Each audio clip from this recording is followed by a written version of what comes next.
ਇੱਥੇ ਆ ਜੀ ਜਿੰਦਰਾਕੇ ਤੂੰ ਆ ਜੀ। ਹਾਂਜੀ ਤੇ ਦੋ ਮੇਰੇ ਪੁੱਤਰ ਹਨ ਜੀ। बीवी मेरी फौत हो गई है जी। ते पुत्तर जी अपने घरां नाले मेरा कोई भी नहीं जी। एक नौ है जी टुक्कर दे घरा दे देंदी बस। मैं जी उगाड़े चेक कराया रिपोर्टां 4 महीने बीमार रहा गुरदे च पीड़ आई जी। उत्थों रिपोर्टां कराइयां उन्हें आख्या भाई इहदी पत्थरी है ये जा कटाओ। मेरा पेशाब भी नहीं आंदा जी छोटा भी बड़ा भी। तो एक महीना पूरा नहीं आया। रिपोर्ट मेरी उन्हें की करैक्टर मेरा बाई आया थोड़ा डायलिसिस कराया मुड़ जी इतने आया उन्हें जी आख्या डायलिसिस कराओ तो चूल्हा बनवाओ। मैं इतने लाहौर मैंने भेजा इन्हें मैं इतने हस्पताल हाँ जी। वो जी सिक्योरिटी गार्ड है मेरा छोर वड्डा 20,000 रुपया महीने का लेंदा है जी। तो उन्हें मंग पैन देना जी मेरे उत्ते लाया 18,000 रुपया जी इकट्ठा कर लिया चूल्हा बनवा लिए।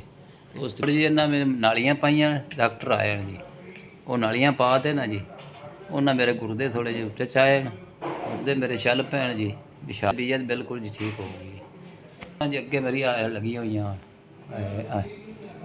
देखो अज नहीं मेरी डायलिसिस तू ना जान छुट गई है। गुरदे मेरे बिल्कुल चलन लग पैन पेशाब मेरा बिल्कुल ठीक होंदा पिया। रब ने मैनू जिंदगी दे छड्डी। डॉक्टर का जी मेरा मैं बिल बड़ा बन गया को मेरी मदद करन चाह मैं जी बड़ा खुशहाल हो जैसा। मेरी इतनी पहुँच नहीं है।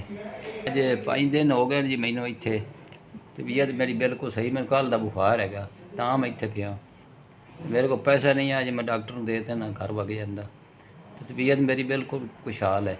खुदा वास्ते मैनू कोई सदका दो चाह जी मैनू बिल उतार लवां तो मैं घर जावां जी। ठंड जी इतने उंज सारा दे पिया रहा ठरदा पिया सदका करा दो चाह मदद करो जी। 2 3 4 20,000 रुपया जी अपड़ गया है। अल्लाह तुहानू चोखा दे मेरी मदद की ने बहुत बहुत शुक्रिया इन्हों रुपया दे गया जी मेहरबानी उन्होंने जी। मियाँ तुहानू चोखा देवे अल्लाह मियाँ तुहानू फिर देवे बड़ी बड़ी मेहरबानी जी।